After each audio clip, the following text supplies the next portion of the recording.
أعوذ بالله من الشيطان الرجيم.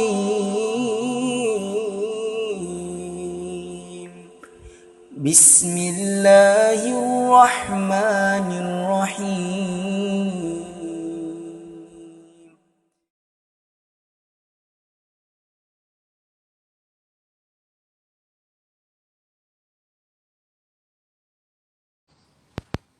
Bismillahirrahmanirrahim.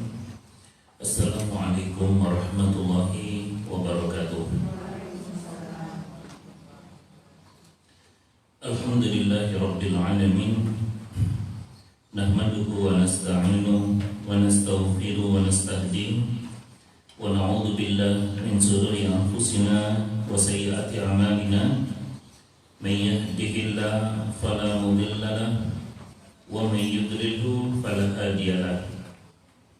Asyhadu an la ilaha illallah wa asyhadu anna Muhammadan abduhu wa rasuluh. Allahumma salli ala Muhammad wa ala ali Muhammad kama sallaita ala Ibrahim wa ala ali Ibrahim innaka Hamidum Majid. Wa barik ala ali Muhammad kama barakta ala ali Ibrahim innaka Hamidum Majid. Subhanaka la nuhsi thanan 'alaik anta kama atnaita 'ala nafsik.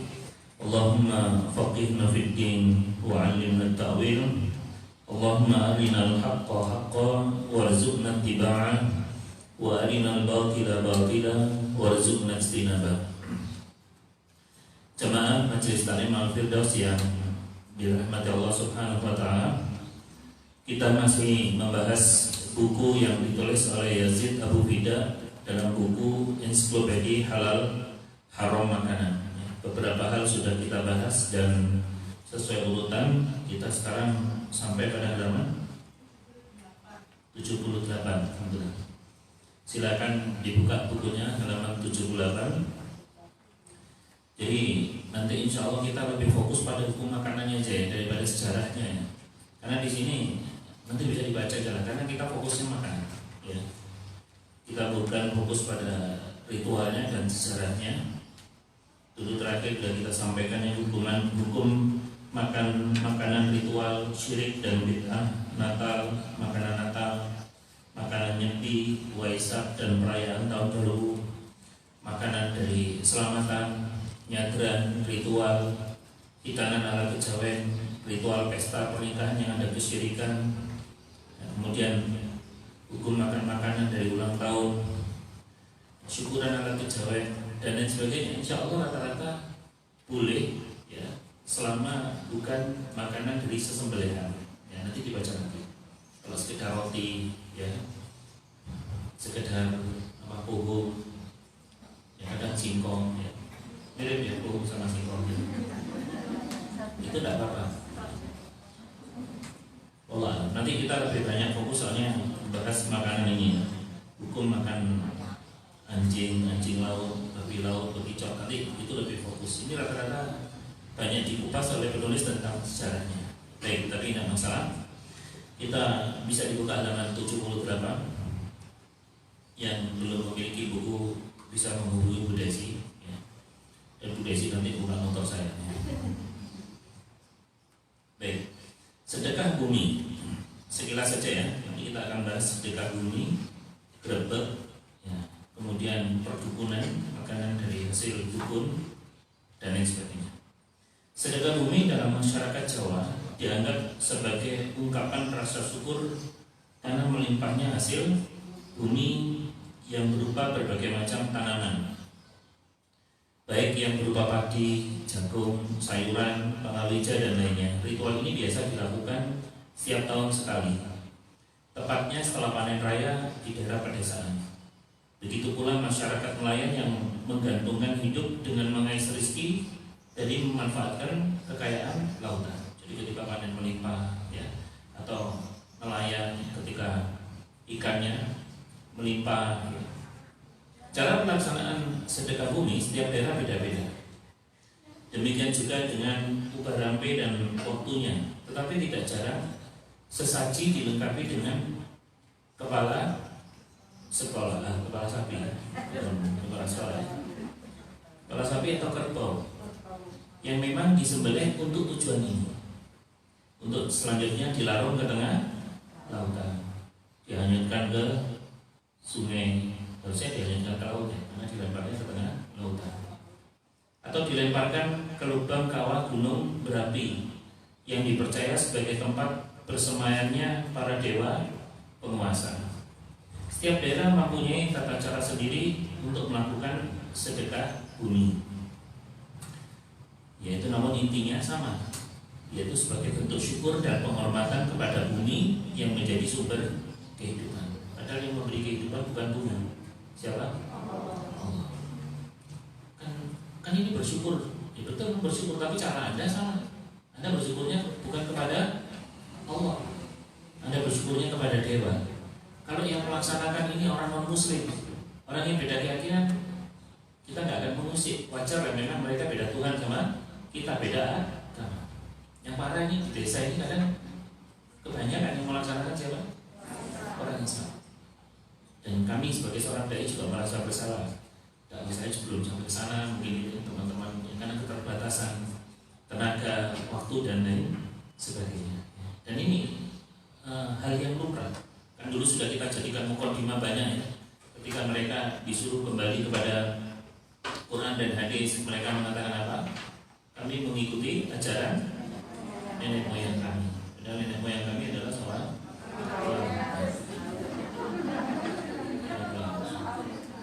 lalu alasannya ini ya.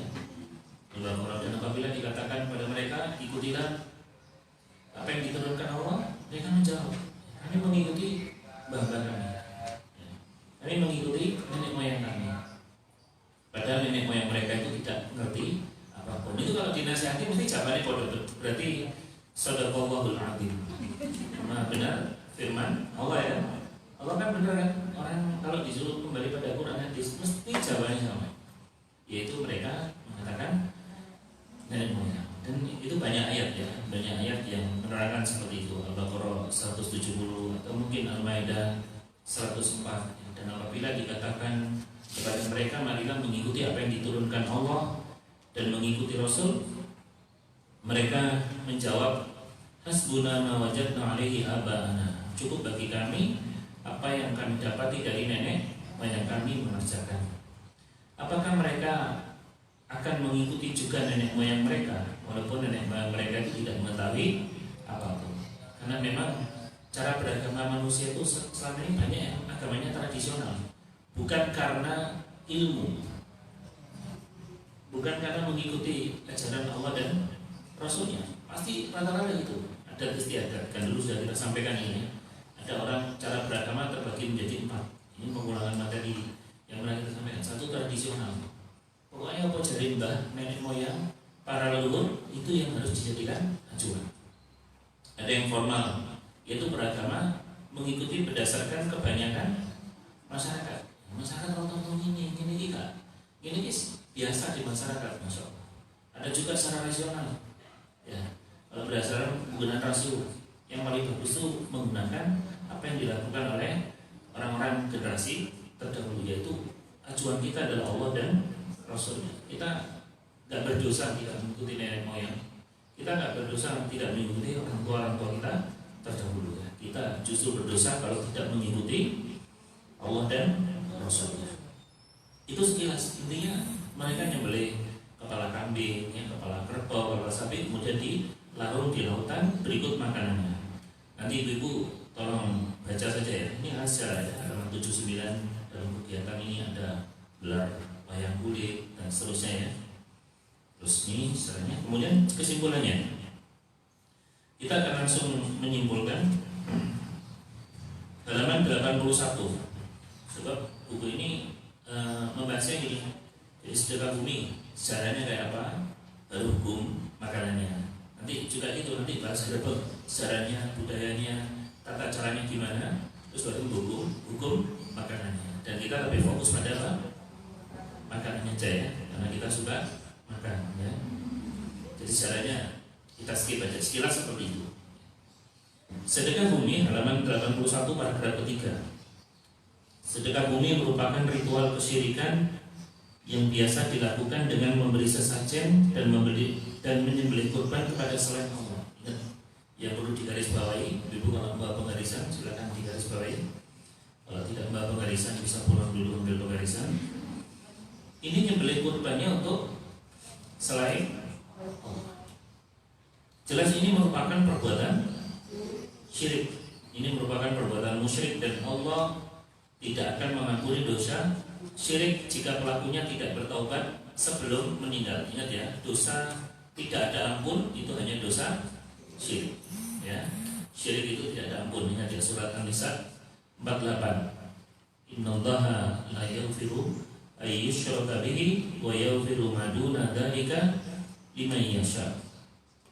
Wa may yusyrik billahi faqad iftara itsman 'azima. Sesungguhnya Allah tidak akan mengampuni dosa syirik dan Dia mengampuni segala dosa selain itu. Orang zina diampuni, orang meninggalkan sholat diampuni kalau dia taubat, orang dia tidak puasa diampuni ya. Tapi kalau sudah syirik tidak ada ampun. Ini kalau di bawah mati ya. Kalau masih hidup dulu pernah syirik, taubat diampuni. Maksudnya dosa ini Allah nggak ngampuni kalau sudah mati ya. Karena syirik itu ingat ya, jangan menerjemahkan syirik cukup sempit. Di masyarakat kita ini kan selalu terjemahan syirik sempit banget. Syirik itu apa? Nyembah. Syirik tanda tak mau ya, tanda tak mampu. Saya merasa tuku, aku bisa tuku sama syirik gitu. Jadinya gitu. Padahal bukan itu maksudnya. Syirik di masyarakat itu ada penyempitan makna. Banyak yang mengartikan syirik itu nyembah patung gitu. Ada nyembah patung itu bukan syirik. Itu salah satu contoh perbuatan syirik. Syirik itu apa? Intinya kalau membahas kitab tauhid, ini kitab yang sangat penting ya. Insyaallah banyak asatidz yang membahasnya. Intinya syirik itu antaj'alallaha niddan wa huwa khalaqaka. Oh, jadikan Allah ada tandingan selain Allah padahal Allah menciptakan kamu. Itu namanya syirik. Yang bisa Allah bisa melakukan, terus Anda menganggap orang lain bisa melakukan. Contoh, yang memberi rezeki siapa? Allah. Allah sing kayak rezeki aku itu Allah.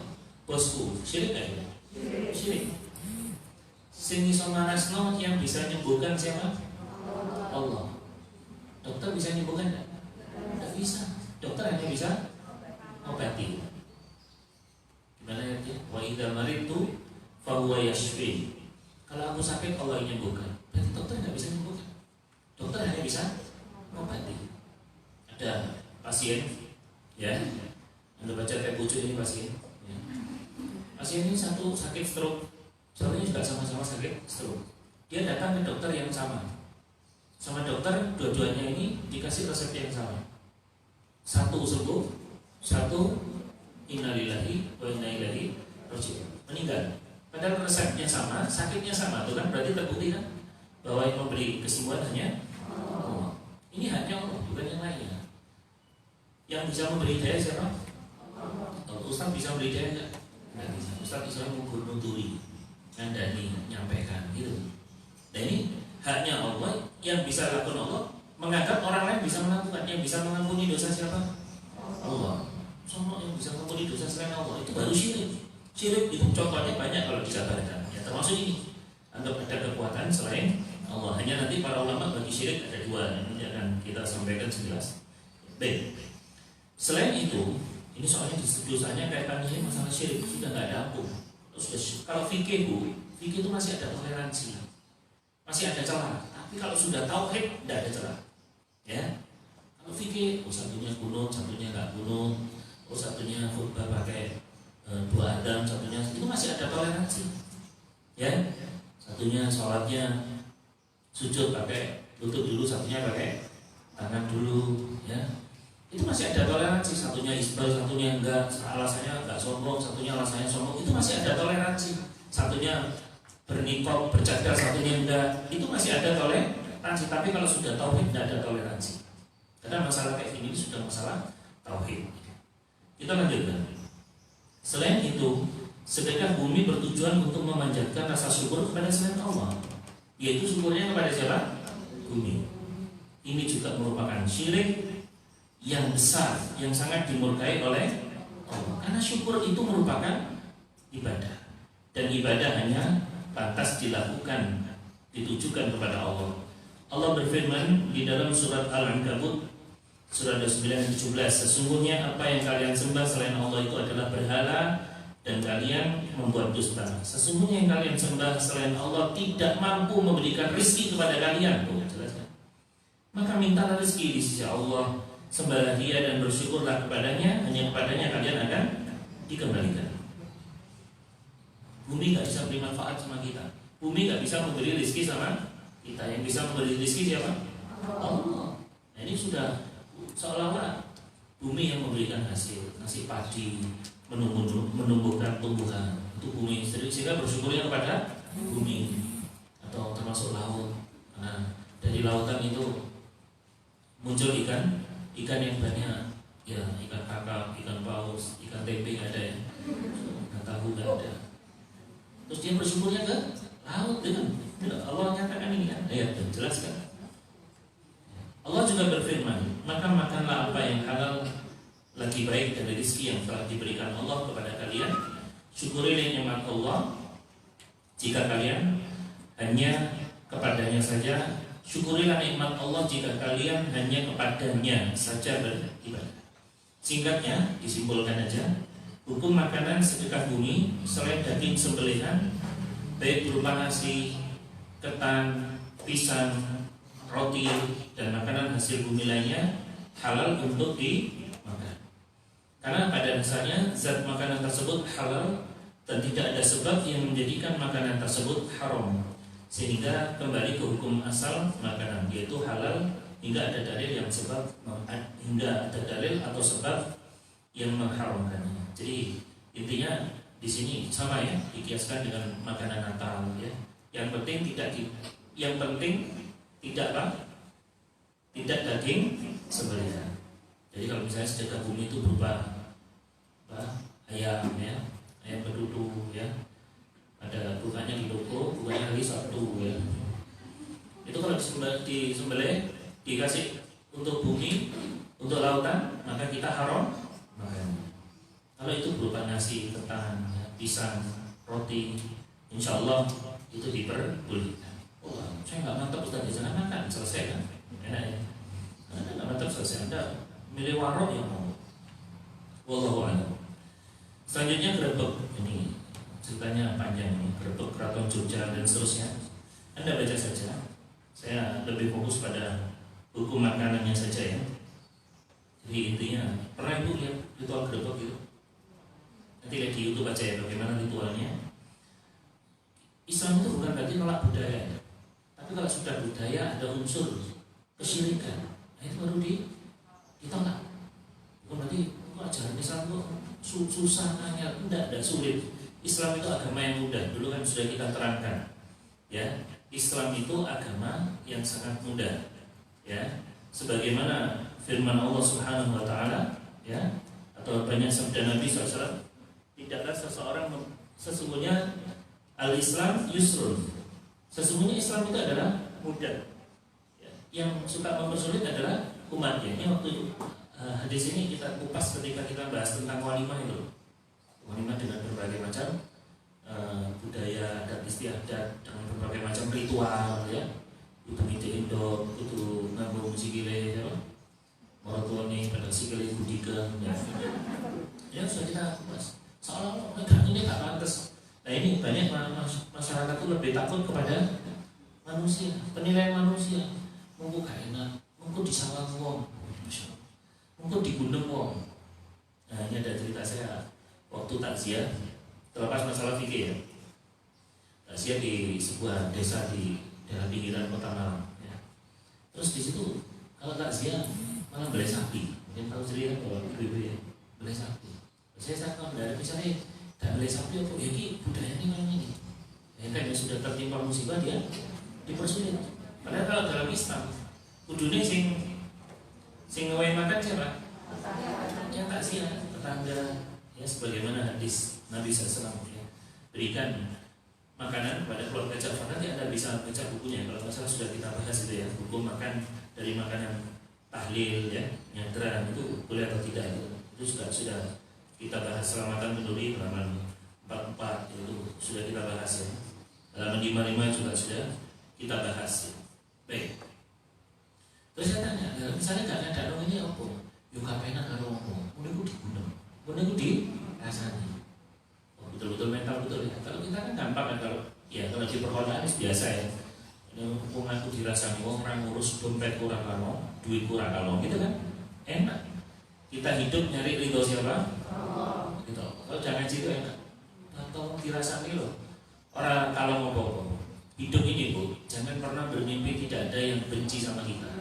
Allah dan Rasulnya saja ada buzernya. Ya kan? Yang nuduh Muhammad suka wanita. Allah nggak adil, Allah melarang. Ketika Allah turunkan firman Allah ini kan, man dzalladzi yuqridullaha qardan hasanah. Siapakah yang memberi pinjaman kepada Allah? Karena Allah diarani melarang. Buktinya butuh silihan, kayak gitu. Allah aja ada buzernya, apalagi kita. Ya. Dan masyarakat kita itu, ya gitu, ada risiko musik pekiwo karo wong liyane. Lebih takut sama omongan orang dibanding dengan Allah. Imam Syafi'i rahimahullah mengatakan, ridho nas wayatun la tudro. Ridho manusia itu adalah tujuan yang tidak akan tercapai. Membuat kabeh seneng sama jenengan tidak mungkin Bu. Pasti ada yang tidak senang. Enggak usah senang, pasti ada. Pasti ada yang tidak senang. Mentok mantan Anda pasti tidak senang sama Anda ya. Itu pasti ada yang tidak senang. Allah dan Rasulnya aja ada yang tidak senang, apalagi kita. Jadi gitu, hidup tuh ini Anda kalau dirasani wong, dibunuh wong, dilaknai wong karena mungkin mengamalkan sunnah, karena memang berada di jalan yang benar, tidak membenarkan ada istiadat yang bertentangan dengan Islam gitu ya. Anda tidak mau melakukan, Anda dibunuh, dikucilkan nggak apa-apa ya. Gampangnya orang jago makan deh dengan duit kurang kalau harus latihan seperti itu ya. Ini nanti Anda baca, kita langsung masuk tentang hukum makanannya. Ini pernah terjadi sebetulnya. Halaman 83 paling bawah. Kesyirikan lain adalah berebut makanan dari gunungan dalam rangka untuk mengalap berkah. Mengalap berkah atau tabaruk adalah mencari tambahan kebaikan dan pahala dengan benda tanpa disetujui oleh Nabi SAW. Para pencari berkah makanan berebut berkeyakinan bahwa makanan tersebut dapat memberi keberuntungan. Tadi sudah kesyirikan kan? Rebutan makanan biasanya ini. Terus oleh panganan iso beruntung ya, terus iso tentrem uripe, memperlancar rezeki. 84 menolak balak dan keinginannya akan terkabul. Ini termasuk syirik. Ini ada gambarannya. Di YouTube juga banyak ya, bagaimana ritual mereka. Diriwayatkan dari Abu Waqid Al-Layth, dia berkata, suatu saat kami pergi keluar bersama Rasulullah SAW ke Hunain. Sedang kami dalam keadaan baru saja masuk Islam. Jadi baru masuk Islam namanya mu'allaf. Disebut mu'allaf itu artinya hatinya yang dilembutkan oleh Allah, yang lembut oleh hidayah, makanya disebut mu'allaf. Makanya di antara kelompok asnaf yang berhak mendapat zakat itu mu'allaf. Kan hati ini lembut, lebu Islam mau fenono gitu ya, biar dia tetap istiqomah dalam keislaman. Kemudian kami melewati sebuah pohon milik orang musyrik yang dinamakan Datul Anwar. Mereka selalu mendatanginya dan menggantungkan senjata-senjata perang mereka pada pohon itu untuk mencari berkah. Ini Abu Waqid Al-Layth, ini adalah seorang mu'alaf ya. Dia baru masuk Islam, terus dia melihat sebuah pohon milik orang musyrik. Kaumnya dulu begini, komunitasnya dulu, yang senjata-senjatanya panah, tombak mereka ditaruh di pohon itu untuk memberi kekuatan. Kami pun berkata, ya Rasulullah, buatkanlah untuk kami Datul Anwar sebagaimana Datul Anwar mereka. Karena ya wajar ya, dia tanya gini karena apa? Gak ngerti, kan baru masuk Islam. Kan di agama kami dulu itu orang kayak ngono ya Rasulullah. Islam kayak model ngono kok ya Rasulullah, bahasanya gitu ya. Maka Nabi SAW bersabda, Allahu Akbar. Itulah tradisi orang-orang sebelum kamu. Dan demi Allah yang diriku hanya berada di tangannya, ucapan kalian seperti perkataan Bani Israel kepada Musa, buatkanlah untuk kami sesembahan sebagaimana Tuhan orang-orang itu. Musa menjawab, sungguh kalian adalah kaum yang tidak mengerti. Maka beliau SAW bersabda, Sabda lagi, sungguh kalian akan mengikuti tradisi orang-orang sebelum kalian, yaitu Yahudi dan Nasrani. Kita lihat penjelasan tafsirnya. Syekh As-Sa'di berkata tentang tabaruk kepada batu dan pohon, sungguh ini termasuk syirik dan perbuatan orang musyrik. Sesungguhnya para ulama telah sepakat bahwa tidak disyariatkan tabaruk mengalap berkah kepada pohon, batu-batu, tanah, tempat persembahan dan lain sebagainya. Ini bisa syirik besar. Kalau fatwa Lajnah Ad-Daimah yang diketuai oleh Syekh bin Baz, beliau menjelaskan tabaruk kepada makhluk ada dua. Macam pertama termasuk syirik besar. Kalau ada syirik besar itu nggak main-main, bisa keluar dari Islam. Tabaruk misalnya pada kubur, pohon, batu, manusia yang masih hidup atau telah mati. Ketika orang yang bertabaruk ingin mendapatkan barokahnya bukan dari Allah atau akan dapat mendekatkan dirinya pada Allah, ini syirik besar. Hati-hati. Ya. Tentunya kita nggak boleh memvonis sepihak ya, menuduh sepihak. Oh syirik itu kafir. Wallah mungkin dia nggak tahu. Lainnya kalau nggak tahu, nggak ada yang mendakwai. Nah, kalau sudah diberitahu, itu baru kena hukum dosa. Sekali lagi ya, segala sesuatu yang dilakukan manusia kalau dia nggak tahu. Mungkin yang sudah mengikuti kajian ada apa dengan riba itu kan. Dulu kan ada yang kerja di tempat riba, dulu kan nggak tahu. Dosa nggak dulunya? Nggak dosa. Bahkan harta yang diperoleh itu sudah sampai materi yang beberapa tempat judulnya cara tobat dari harta riba. Kalau sudah tahu, maka mulai tahu itu dosa. Kalau belum tahu, harta-harta riba yang dia peroleh karena dia belum tahu kalau kerja di bank, di leasing, tempat-tempat yang terjadinya membungkakan duit gitu ya, maka harta yang diperoleh darinya itu hukumnya halal, boleh, karena statusnya tidak tahu. Nah sama dengan kadang-kadang ada orang yang melakukan gitu tuh nggak tahu, nggak lupa, mau tenang selalu, mau tenang selalu, dan tiang-tiang ada sekitar standar, ada kalanya kita tanya gitu mereka jawabnya seperti oh berarti kayak itu. Nggak tahu. Kalau para ulama bagi syirik itu ada dua juga, ada yang melok-melokan, syirik melok-melokan. Ada yang paling parah dia sebagai pemimpin, ya, sebagai qaidnya, sebagai pemimpinnya, itu sudah masuk syirik akbar. Kalau sudah syirik akbar itu syirik besar, bisa keluar dari Islam. Kalau syirik kecil, ya syirik kecil kan banyak kan ucapan-ucapan yang untuk menolak, nah, termasuk ini untuk menolak dokter itu, karena dokter itu gak waras saat dulu. Itu syirik gak tuh? Syirik, cuma syiriknya apa? Syirik kecil, ya. Untuk mau supir pinter, gak disupir orang itu suatu tabrakan, gak selamat loh, bener loh. Berarti itu syirik gak? Syirik, cuma syirik kecil, syirik ucapan. Maka Nabi SAW bersabda, ini penjelasan doa ini, siapa yang membaca doa ini, maka Allah akan ampuni dosa-dosa syirik kita. Syirik yang kita sengaja atau enggak kita sengaja, syirik kecil kan kadang omongan kita gitu. Kalau pensiunan lo urip tekon di syirik kan?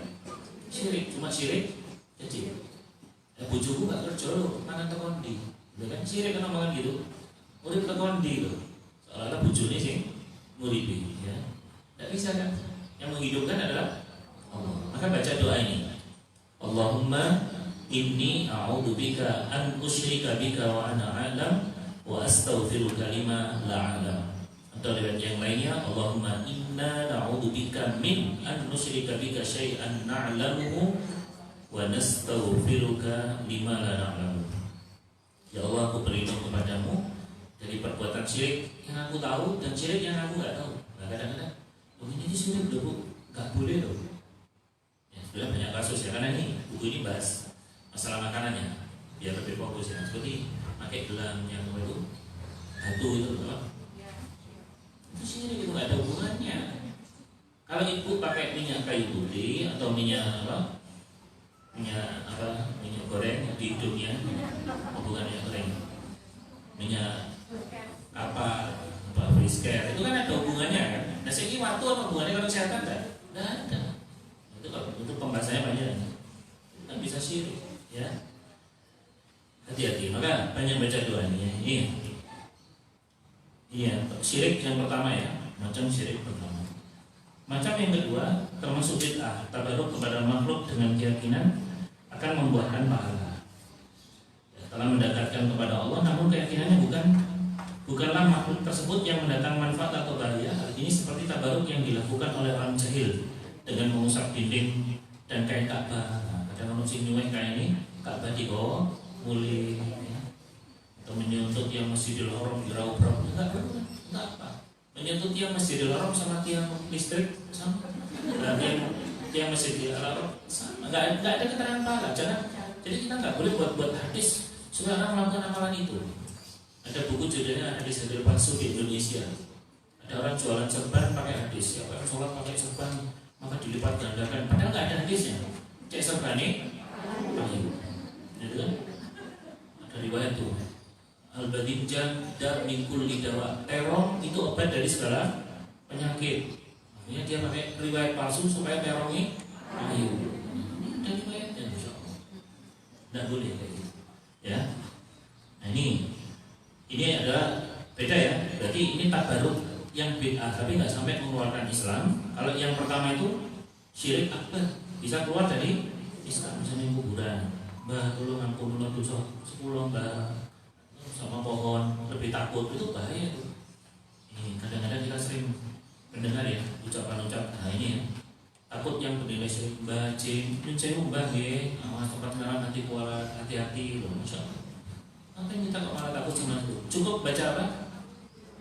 A'udzu bikalimatillahi tammah min syarri ma khalaq. Kemarin kita touring di daerah Jember juga itu banyak tempat-tempat keramat itu. Udah nggak usah amin-aminan, cukup a'udzu bikalimatillahi tammah min syarri ma khalaq. Aku berlindung kepada Allah dengan kalimat-kalimatnya yang sempurna dari segala apa yang Allah ciptakan. Tidak ada yang bisa mengalahkan kalimat Allah. Ya, kalimat Allah tidak bisa dikalahkan oleh siapapun. Gak usah nyun sewu mbak, lu badhe pipis mbak, nyun sewu nggih. Amit lho mbak, amit. Kulo aku mbak, kok tak lagi. Ya.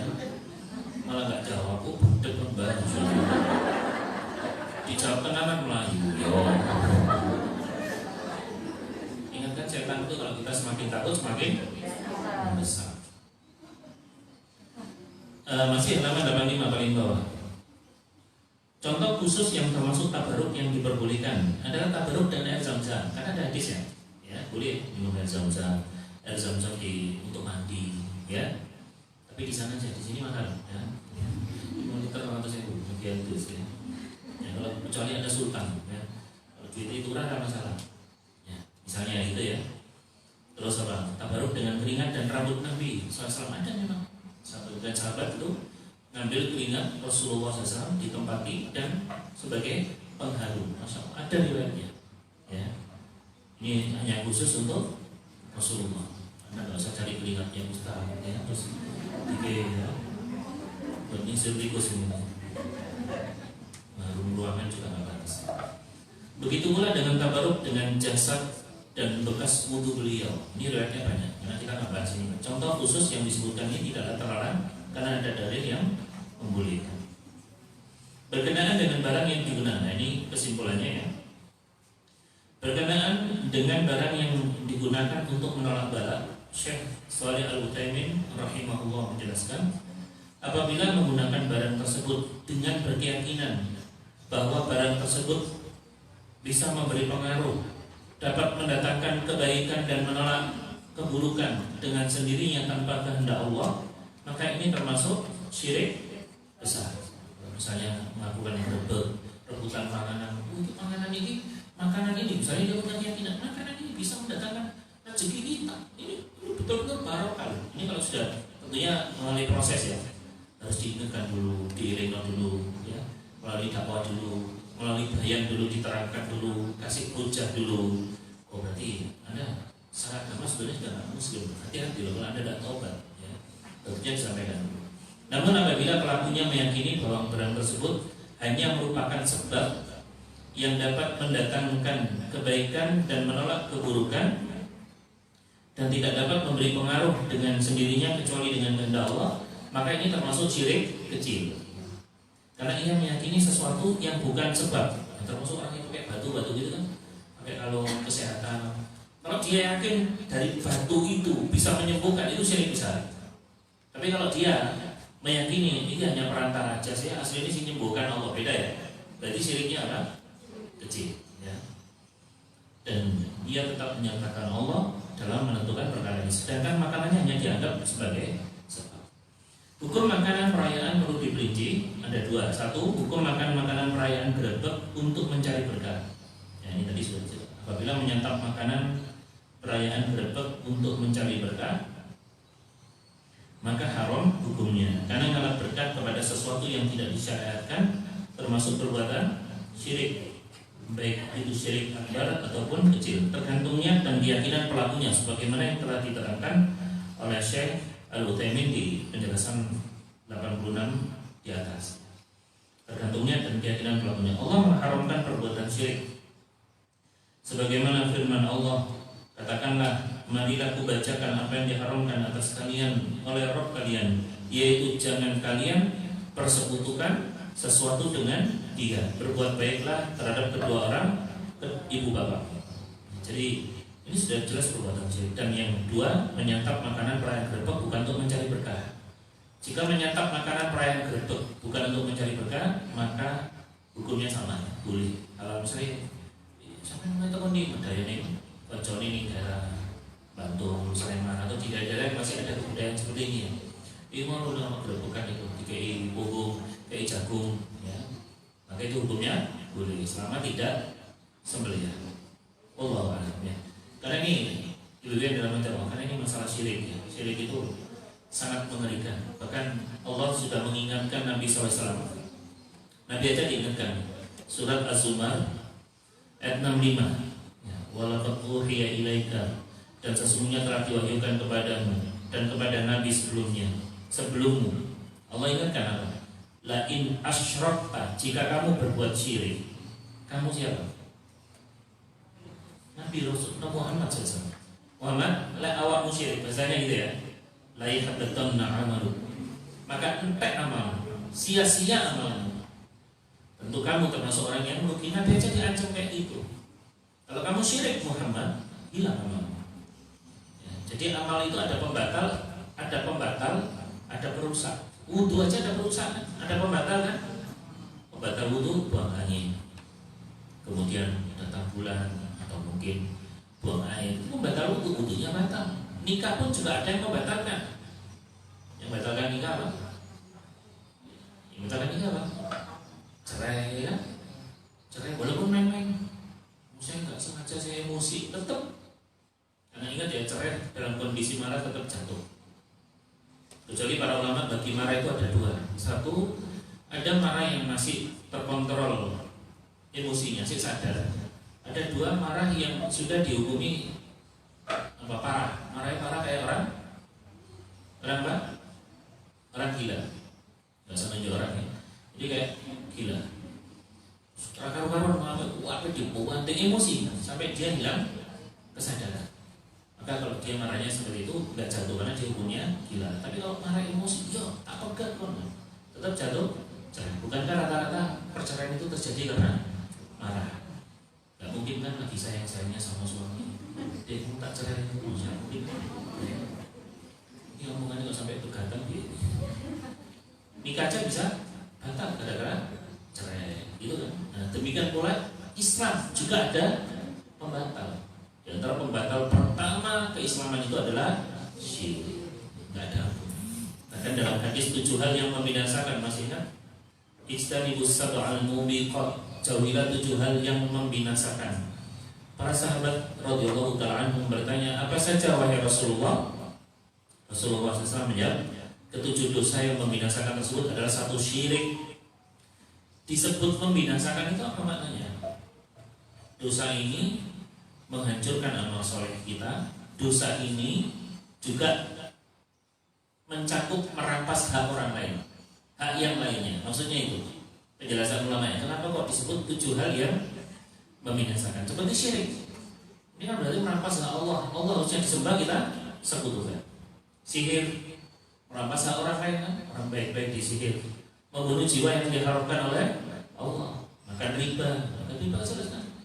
Makan harta orang lain, meres harta orang yang muntah darah, memakan harta anak yatim. Mari ketika perang berkecamuk menuduh wanita mukminah yang menjaga kehormatan dengan tuduhan yang keji.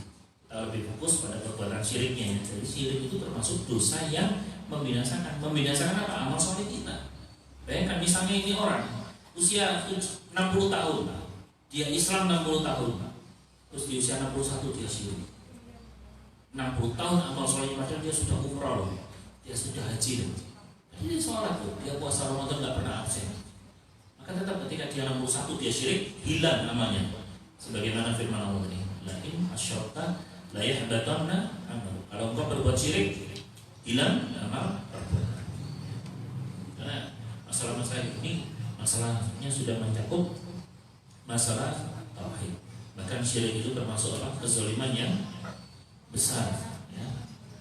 Sebagaimana firman Allah di surat Luqman, inna syirka la dzulmun 'adzim. Sesungguhnya syirik itu termasuk kezaliman yang besar. Karena dosa-dosa kesyirikan berkaitan dengan hak-hak makhluk.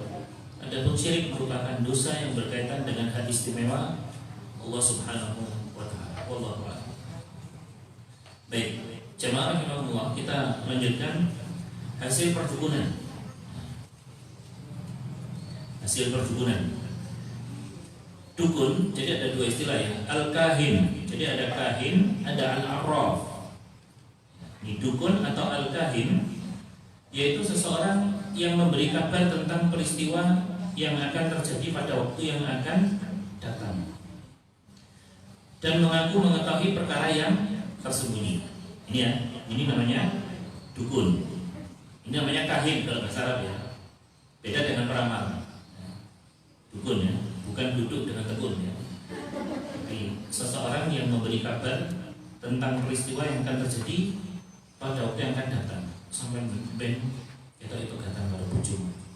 Ya iso bujung mulai rena masa ini. Itu dukun. Dia sudah melamar yang akan datang. Sampai turun nabi kita bujungmu untuk mau Jawa Tengah. Itu sudah pasti dukun. Nanti kita terangkan ya. Banyak ayat menerangkan yang tahu perkara gaib hanya Andai Anda datang kepada Rasulullah SAW, ya Rasulullah, siapa jodohku nanti ya Rasulullah? Beliau bisa jawab kira-kira? Tidak bisa. Nanti ayatnya jelas. Ini kita terangkan dulu ya. Al-kahin itu gitu ya. Tidak peduli ya, mau ustadz, mau kiai, mau pakai jubah, mau penampilannya apa? Islami, tapi lebih ngerti perkara yang akan datang, pastikan dia itu adalah dukun. Sedang menurut Ibnu Hajar al-Asqalani, dukun adalah orang yang memberi kabar tentang peristiwa yang akan terjadi tanpa dalil syar'i. Kalau ada dalil syar'i nggak masalah. Ini nggak ada dalil. Dan ini banyak terjadi di masa jahiliyah, khususnya sebelum datang Islam. Akan tetapi mengabarkan peristiwa yang akan terjadi dengan menggunakan dalil dan dari Al-Quran dan As-Sunnah bukan termasuk dukun. Seperti kabar tentang akan datangnya Imam Mahdi, Dajjal, Ya'juj Ma'juj, ya, serta peristiwa akhir zaman. Kan ada dalilnya kan? Nanti mengatakan nanti akan muncul makhluk, nanti akan ada manusia bermata satu, di keningnya ada tulisannya kafaro. Itu siapa? Dajjal. Kemudian akan muncul cirinya seperti ini. Nanti orang-orang kafir akan dibantai oleh orang Islam, sampai batu-batu yang bernama batu pohon-pohon gharqad akan mengatakan, ya mukmin, hadza kafir, uqtul. Ya mukmin, ini orang kafir, sembunyi di sini, patenono, bunuh dia. Kita ngomong gitu soalnya ada apa? Dalilnya itu bukan dukun. Semua itu sudah diprediksi oleh Nabi, apalagi Nabi Shallallahu Alaihi Wasallam mengatakan semua itu berdasarkan apa? Wahyu. Wa ma yantiqu 'anil hawa. In huwa illa wahyu yuha. Ya. Baik. Selain dukun, tadi kahin ya. Sekarang peramal. Selain dukun ada juga peramal atau bahasa Arabnya adalah al-arraf. Beda ya, kalau Al-A'raf itu nama masjid di Dan Waliboto, depannya pom bensin. Al-A'raf itu juga sama akar katanya, tapi sama akar katanya sama. Arafa ya'rifu. Arafa itu apa?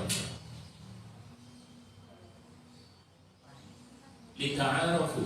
Arafta? Araftu. Kamu tahu nggak? Ya kan? Lah, saya nggak tahu.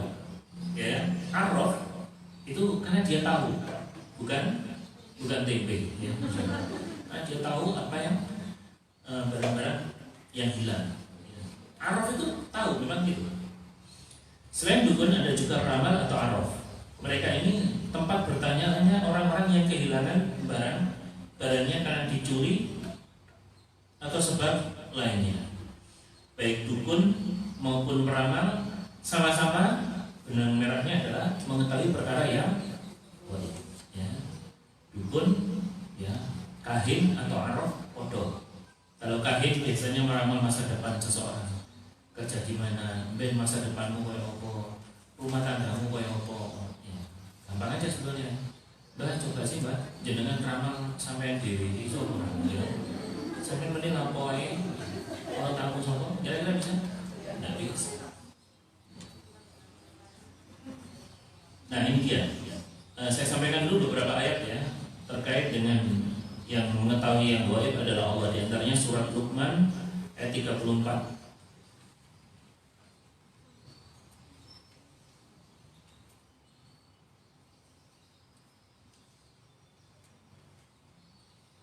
Sesungguhnya Allah hanya pada sisinya sajalah pengetahuan tentang hari kiamat. Yang tahu hari kiamat siapa? Allah. Nabi tahu? Kepastiannya? Tidak tahu. Malaikat tahu? Padahal malaikat makhluk yang tidak pernah maksiat kepada Allah.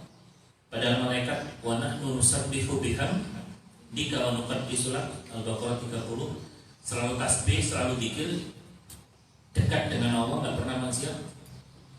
Tidak tahu. Yang tahu hanya Allah. Menurut Allah kemerlu. Kiamat tanggal 9 bulan 9 tanggal 12 bulan 12 tahun 2000 jam 12 awan tak kiamat akhirnya 12 bumi akhirnya kiamatnya expired. Panitia dibiar kiamat orang panitia ini. Tapi kemeruan siapa dia? Nabi aja nggak tahu. Terus yang kedua, dialah yang menurunkan hujan. Kita nggak tahu kan hujan kapan turun. Dan ini terbukti kan sekarang ini musim apa nggak tahu kan? Saya kemarin waktu ke Jember, turun ke sana. Kita nggak tahu. Kan musim panas kan, berangkat panas biasa. Pulangnya malam-malam, malam hujannya di daerah kayak mau, gitu kan? Padahal kita nggak nyangka. Kita kira itu musim panas, gitu kan? Karena hanya Allah yang menurunkan hujan. Yang ketiga dia dan mengetahui apa yang ada dalam rahim. Walaupun sekarang ada alat apa itu? USG. Lagi ono monasi berarti lanang, ono lubang buaya berarti perempuan. Oke, jenis kelamin bisa diketahui, tapi tetap aja kita nggak tahu ini anak selamat atau tidak. Ini anak nanti kerjanya gimana, masa depannya kayak apa, tetap kita nggak tahu. Yang tahu siapa? Kemudian dan tiada seorang pun yang dapat mengetahui dengan pasti apa yang akan diusahakan besok. Besok mau apa loh? Kita nggak tahu kan. Besok saya mau gini, besok mau gini. Ternyata Allah takdirkan yang lain. Dan yang terakhir, yang kelima, dan tiada seorang pun yang mengetahui di bumi mana dia akan mati.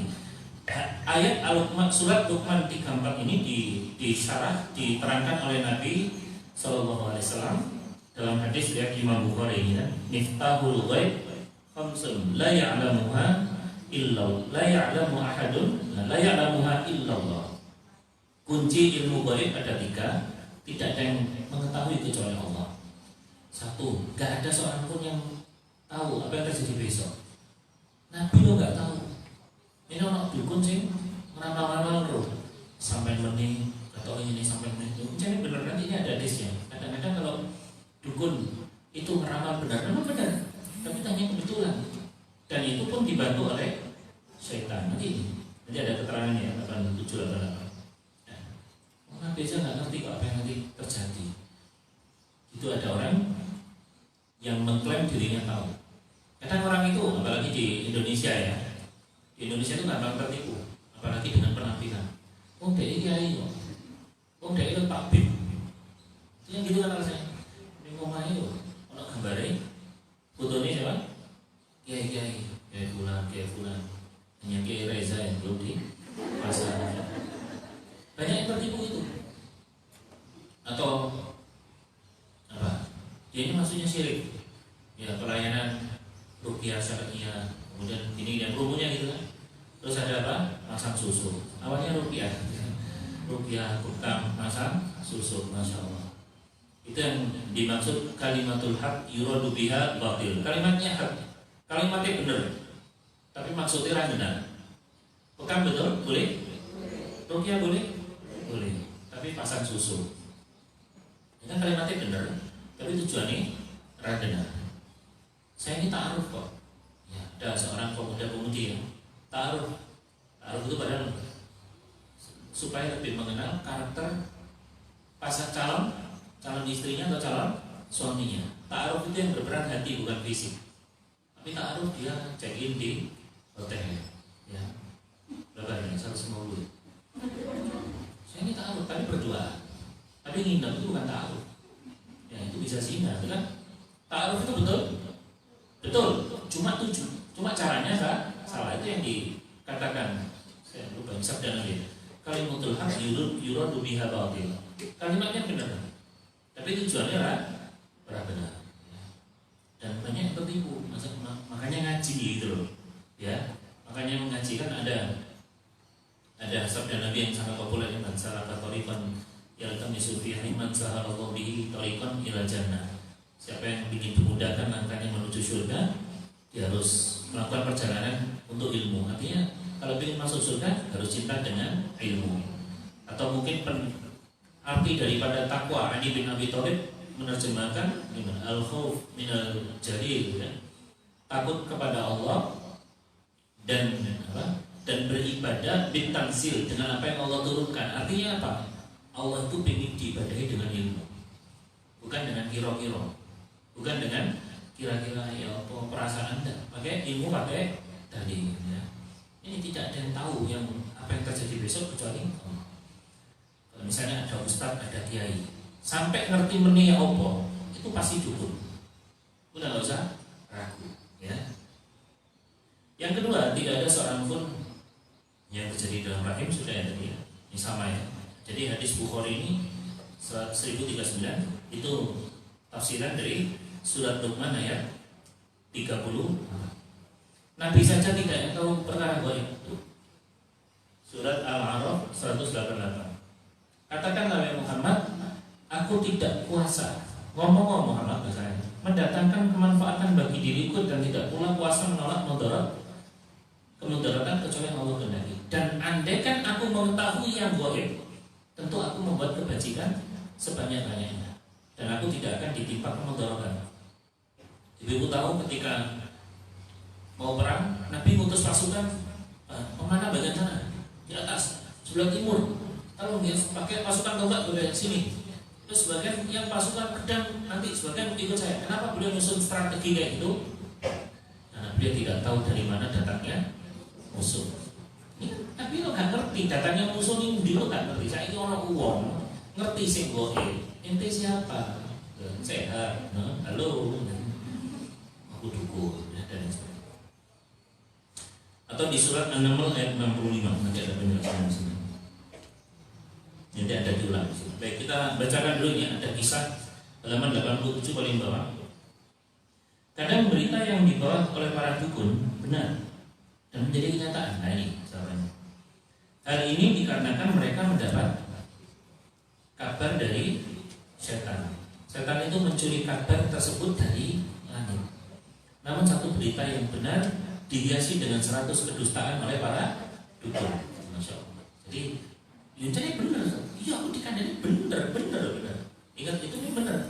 Itu karena setan mencuri informasi dari langit dan disampaikan, dibisikkan kepada para dukun. Dan ingat, setan itu tidak mau bantu gratis, cuma mesti ono tumbali.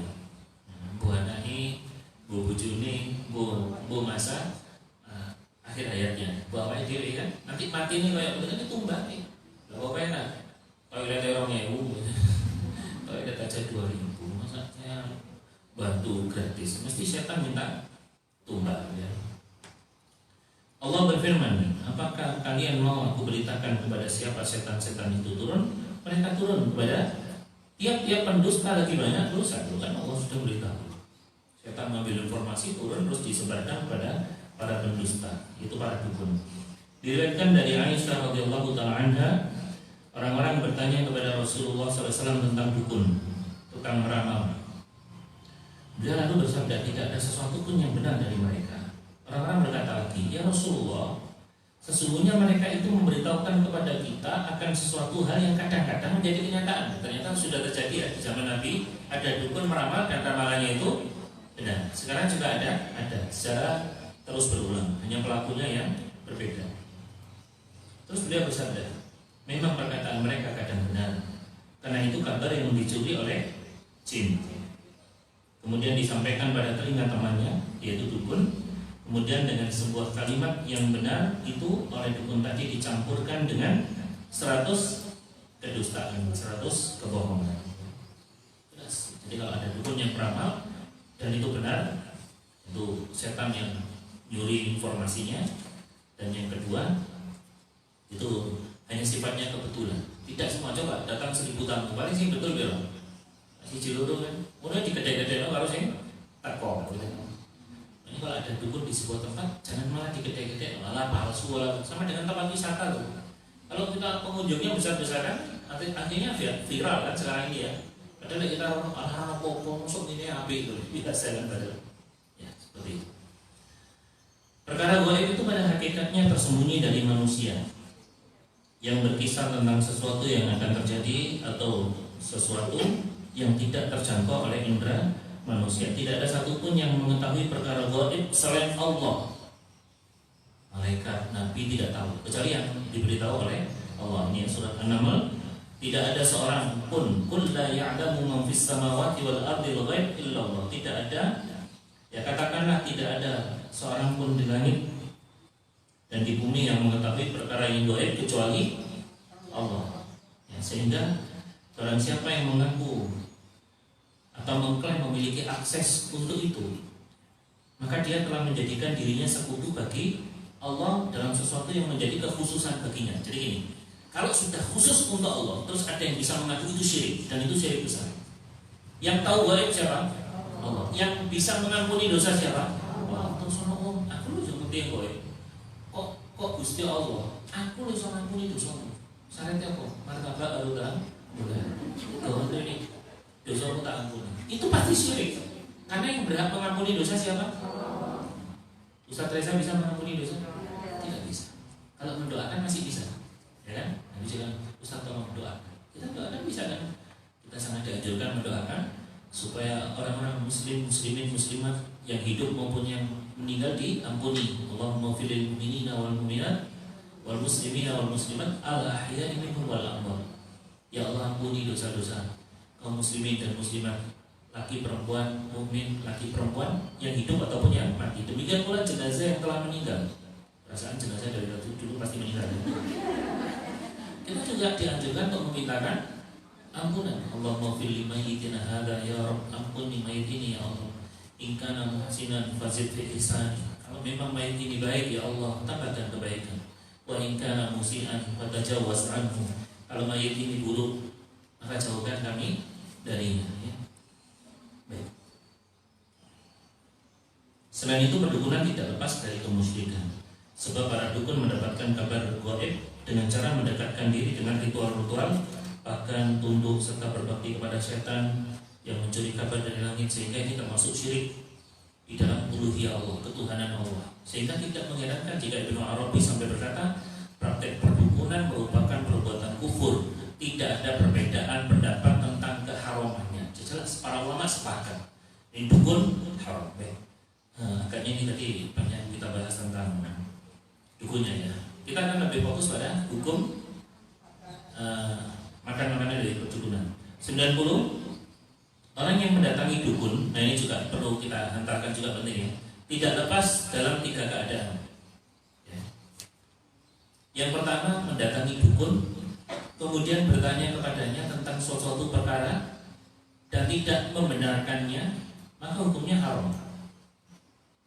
Salatnya tidak diterima selama 40 hari, sebagaimana sabda Nabi SAW, barang siapa yang datang ke dukun, paranormal, peramal, dan bertanya kepadanya tentang sesuatu lalu mempercayainya, maka salatnya 40 hari tidak diterima oleh Allah Subhanahu wa Ta'ala. Ini lalu mempercayainya mungkin bisa viral ya. Gak usah ini dicoret ya, lalu mempercayainya. Yang tepat itu dia datang ke dukun saja, konsultasi saja ya. Ini lalu percayanya sebaiknya dicoret. Terjemahnya kurang tepat. Ini salah ketik insya Allah. Maka sholatnya 40 hari tidak diterima. Jadi ya, datang ke dukun itu ada 4 keadaan. 1, terkotok, naik konsul. Bang, ujuk dulu saya ini kecantol sama itu. Iya, konsultasi. Apa sih ini? Mana pengen bojomu? Apa balik nih kamu? Kan kudu ini. Ya enggak, tapi dia tidak melakukan saran dukun tersebut.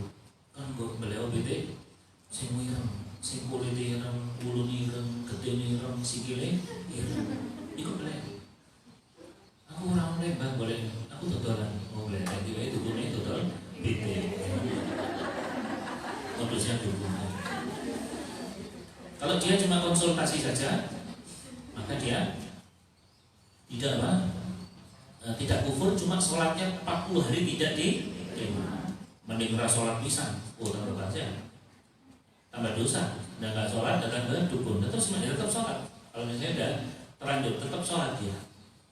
Tapi sholatnya nggak diterima oleh Allah. Ibarat gini, dia ada seorang melakukan pelanggaran di sebuah perusahaan, bosnya mengatakan, kalau melakukan pelanggaran ini, kau kerja orang lain tak bayar. Ya dia usaha nggak kerja, usaha tak PHK. Ya bisa di PHK. Ya maka solusinya jangan datang ke dukun. Apa susahnya sih kita ini curhat kepada Allah atas masalah-masalah kita? Ini saya tertarik dengan quotes semacam ini.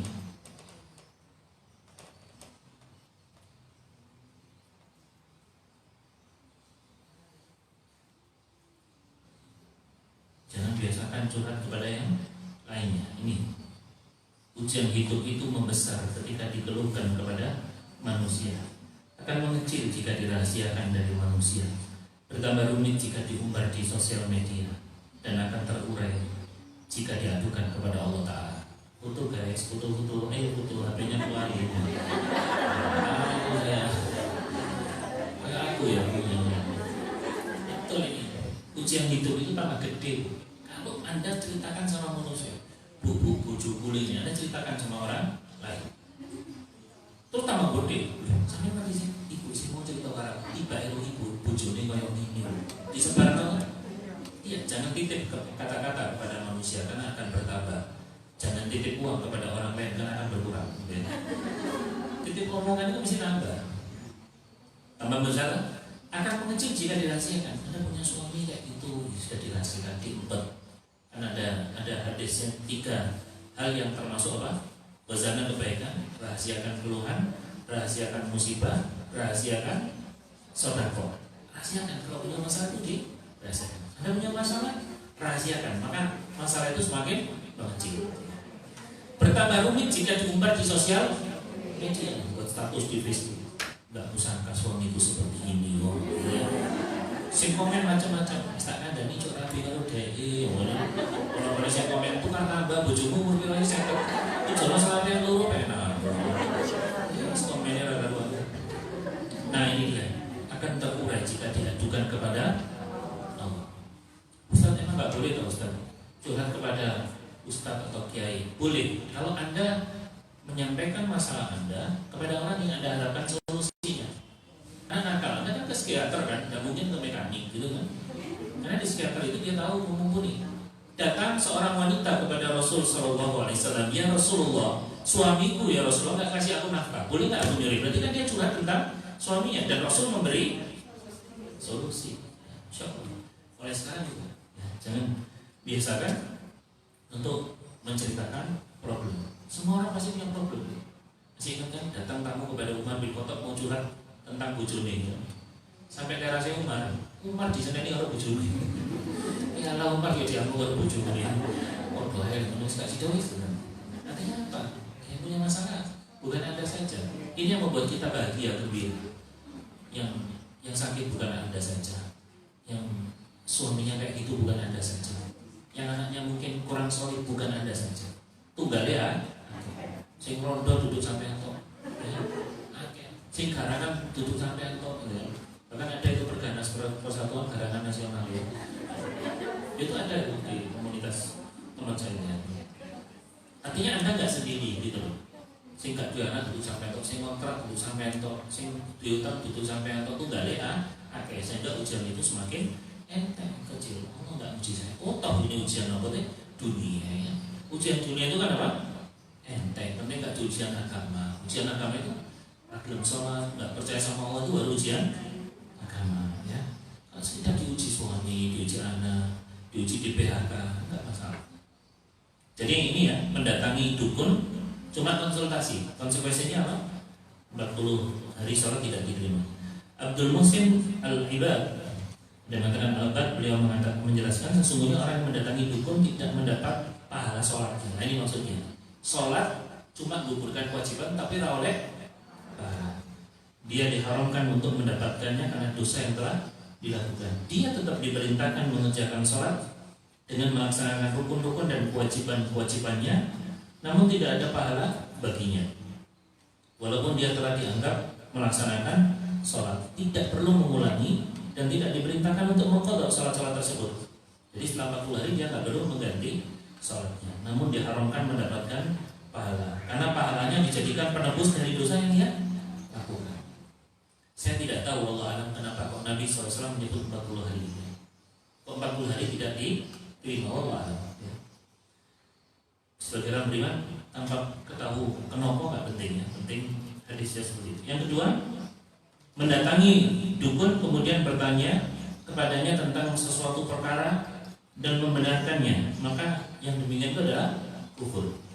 Rasulullah SAW bersabda, barang siapa mendatangi dukun, peramal dan percaya kepada ucapannya, maka dia telah kufur terhadap apa yang diucapkan, apa yang diturunkan oleh Allah dan kepada Nabi Muhammad SAW. Segi kekafirannya adalah membenarkan perkataan dukun sekaligus mendustakan firman Allah. Dia membenarkan dukun, dia nggak percaya sama firman Allah di situ. Berarti otomatis syahadatnya batal. Jadi harus syahadat ulang. Konsekuensinya kan gitu, karena dia syahadatnya batal. Misalnya mbak dukun nih, kamu tokomu bikin laris, ya, kamu pasang bangkai wedus misalnya gitu ya, kamu beli wedus, dia sarankan dan dia jalankan, dia lakukan. Ini banyak tuh, waktu kami dulu di travel tuh gitu, ada teman dia mobilnya kabur oleh orang lain, musibah ya, musibah. Yang terjadi apa, dia malah datang ke dukun. Gak, ini pintar kok, akeh sih benar, akeh sih ketemu, masya Allah. Dia sudah kehilangan mobil, dia sudah bisa kufur. Ini yang didelok ini, motornya posisi ini. Saya ke dukun sekarang kalau GPS, GPS ketemu apa dukun GPS awalnya terlalu ya. Bisa kontrol ini. Sekarang zaman semakin canggih kan, dan itu sudah irasional, nggak masuk akal ya. Kan emang kan sudah, kan kadang-kadang gitu, ada orang sudah kena musibah, harusnya musibah itu kan cara Allah menambah pahala bagi dirinya, menggugurkan dosa, mengangkat derajatnya. Nah, ini sudah berdosa, melakukan dosa, dia malah syirik, melakukan dosa, sudah dapat musibah, dia malah melakukan dosa. Yang ketiga, bertanya kepada dukun untuk mendustakannya atau hanya untuk uji, maka ini tidak apa-apa. Tes ini tidak apa-apa. Beda ya. 1, 2 kan, kalau 1 konsultasi ya konsultasi tapi tidak membenarkan. Oh ini nggak, tapi konsultasi itu, opsi solusi dukun ini. Kalau 2 membenarkan, kufur. Kalau yang pertama konsekuensinya sholat 40 hari tidak diterima. Yang ketiga cuma uji, ini boleh. Ya. Nah, Nabi SAW pernah bertanya kepada Ibnu Sayyad, seorang pendusta, tentang sesuatu yang beliau sembunyikan darinya. Maka Ibnu Sayyad mengatakan yaitu dukhon, asap, bersabda, sungguh kamu tidak akan mampu melampaui kemampuanmu. Kesimpulannya adalah bertanya kepada dukun untuk menyingkap kedustaannya itu diperbolehkan dan keadaannya di hadapan manusia agar mereka selamat dari tipu daya, maka tidaklah berdosa. Bahkan ini termasuk perbuatan yang terpuji. Baik, kita langsung masuk di intinya. Adapun makanan dari harta, dari hasil perdukunan haram hukumnya. Tidak boleh dimakan dan tidak boleh dipakai. Ya, dan tidak boleh dipakai. Rasulullah SAW telah melarang kita menggunakan uang dari hasil perdukunan. Sebagaimana diriwayatkan dari Abu Mas'ud, dia berkata, sesungguhnya Rasulullah SAW melarang menggunakan uang dari hasil penjualan anjing. Bagi jual beli anjing nggak boleh. Nanti insya Allah di pertemuan berikutnya kita akan bahas masalah anjing, ya, fikih anjing, makan sama anjing boleh nggak? nggak boleh ya, kita makan pecel, anjing makan tulang ya. Terus upah dari hasil perzinahan serta upah dari hasil perdukunan, karena berdasarkan hadis ini Allah itu kalau mengharamkan sesuatu, innallaha idza harrama syai'an, ya hadis saya, Allah kalau mengharamkan sesuatu maka Allah haramkan hasilnya. Allah haramkan babi, jual beli babi maka tidak boleh. Bangkai haram toh, misalnya ini ada kasus ya, penjual kambing itu kan kadang ada resiko ya, kambing ini apa terhimpit ya. Misalnya jenis wedus kemudian orang iso diatur ya, pepet-pepetan akhirnya orang sing mati, biasanya kalau mati kumpet mati wedus itu ya. Terus wedus itu kan pakai ya, dijual ke tempat sate beli gitu kan, itu mati itu kan berarti sudah apa haram. Lain halnya kemarin teman saya jualan ya, kunjungi nggak masih berat, dan dibeli daripada nanti jadi bangkai. Kalau jadi bangkai hukumnya haram. Waktu itu masih hidup, masih gerak-gerak langsung disembelih. Jadi kalau Allah mengharamkan sesuatu maka Allah haramkan. Allah haramkan zina, uang dari zina haram. Allah haramkan riba, uang dari riba haram. Bahkan masih ingat orang yang bekerja di tempatnya yang haram, dia tidak wajib berzakat karena Allah tidak pernah menerima sesuatu kecuali yang baik. Jadi kalau dari hasil riba dan 100% ya, apalagi 100% hasilnya dari riba, nggak perlu sodako. Dia sodako pun seperti mencuci baju dengan air kencing, bukan tambah bersih tapi tambah najis. Ibnu Hajar berkata upah dari hasil perdukunan haram menurut ijma ulama, kesepakatan ulama, karena mengambil upah dari pekerjaan yang batil, termasuk di dalamnya meramal nasib dengan bintang, memukul tongkat itu pakai jari-jari gitu loh ini ya. Ini sampai ini nasibnya nggak boleh. Kalau pakai jari-jari dicek kolesterolnya masih masuk akal ya, masih ada hubungan ini keringetan ini ketoknya. Koncoku tahu kalau sampai ini keringetan abang bujang, tapi mati wongnya ya.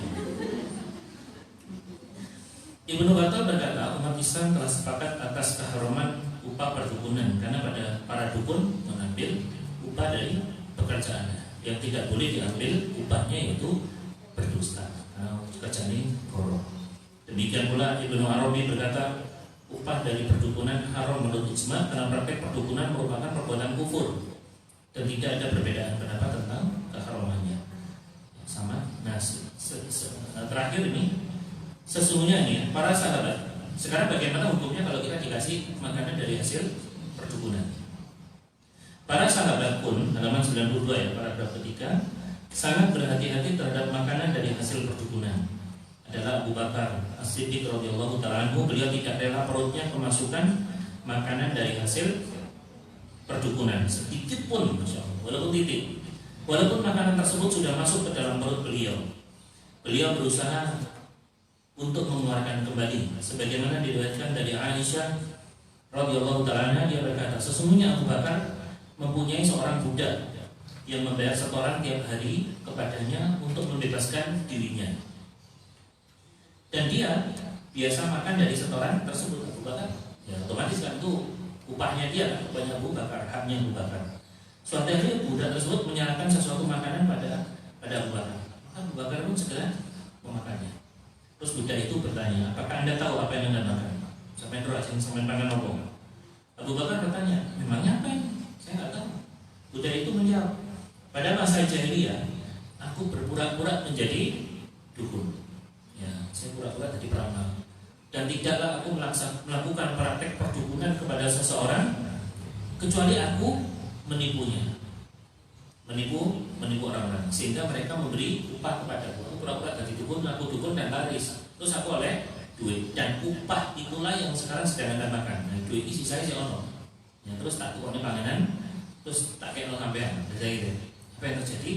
Segera saja Abu Bakar memasukkan jari-jarinya ke mulut hingga keluarlah dan dimuntahkan semua isi perutnya.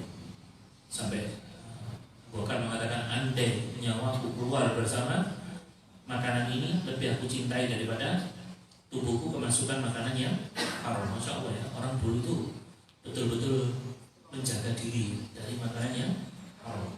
Ingat tuh, ada hadis riwayat Tabrani tiap tubuh yang tumbuh dari makanan yang haram, maka api neraka lebih utama membakarnya. Saya nggak tahu zaman sekarang ini orang ngurus dan peduli dapat harta yang halal ataupun yang haram. Dan ini sebagaimana yang diprediksi oleh Nabi Sallallahu Alaihi Wasallam, sayati zamanun la yubalin nas aminal halal aminal haram. Akan datang suatu masa manusia tuh nggak ngurus dapat yang halal ataupun yang haram, nggak ngurus. Jangan-jangan zaman sekarang kan orang suap sikat ini hasil tindas hasil dolimi orang, masya Allah. Padahal ini cuma dapat masuk sedikit aja itu bisa haram. Kalau dulu ingat, kalau istri orang-orang dulu selalu mengatakan, ayah kami dapat bisa menahan lapar kepada ayahmu, tapi kami tidak bisa menahan panasnya api neraka. 40 aku sanggup wahai ayahku. Istri-istri orang soleh dulu juga gitu ya. Wahai suamiku, ya, aku tahan menahan lapar, tapi satu, aku tidak akan tahan dengan panasnya api neraka. Berarti ada hubungan yang erat dengan penghasilan yang kita dapatkan.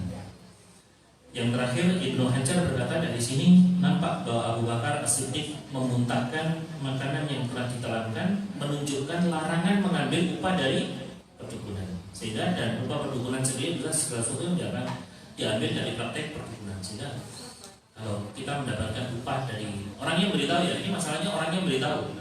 Lain kalau nggak memberi tahu, ini kan Abu Bakar mau mengeluarkan karena beritahu. Misalnya ini orang kerjanya di tempat haram, kasih saya makanan, ya saya udah makan, ini silakan saya makan, boleh nggak? Boleh, dan saya nggak perlu tahu, nggak perlu menyibak, nggak sampai ini tuku panganan ini dua apa, nggak perlu. Setahu misalnya berikan ayam, ya ayam ingkung itu enaknya, apalagi yang nggak pedas sih. Kemarin saya soalnya dibungkuskan. Nah terus saya makan ayam itu hukumnya halal haram? Halal, jelas kan? Urusan dia dari duri apa haram itu bukan urusan saya. Apalagi dia nggak memberi tahu, dan kita juga nggak perlu cari tahu kan. Kalau Abu Bakar yang tadi makan terus diberitahu, iki mbien cengkok pangannya Abu Bakar bahasa kita itu ya. Iku hasil mbien dukun, ya langsung dikeluarkan. Sama dengan kalau saya misalnya Ustaz terus yang sampai numpi, aku mau nyolong Ustaz, ya terus tak kena sampai. Kalau orang-orang mungkin dikeluarkan, ya. Kalau saya teruskan minumnya, sebagai ulama membolehkan yang dosa perbuatan dia, bukan makanannya. Allahu a'lam bishawab. Demikian jemaah rahimahullah.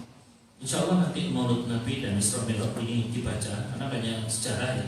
Nanti kita langsung masuk ya, hukum makanan ini sama. Kita langsung masuk halaman 113, halal haram daging binatang. Jadi insya Allah kita akan bahas hukum makan anjing, ya apa hukumnya, kemudian hukum makan anjing laut, ya kemudian makan bekicot seperti 02, ya terus hukum makan belalang, kemudian belatung, insya Allah ini ada hadis-hadisnya semua. Hukum makan belut, hukum makan binatang yang hidup di dua alam, hukum makan gajah, ya insya Allah ini akan dibahas semuanya, insya Allah kita bahas di bulan berikutnya. Demikian, wallahu a'lam bishawab. Kita tutup kajian kita dengan doa majelis. Subhanallahumma wa bihamdika asyhadu an la ilaha illa anta astaghfiruka wa atubu ilaik. Assalamualaikum warahmatullahi wabarakatuh.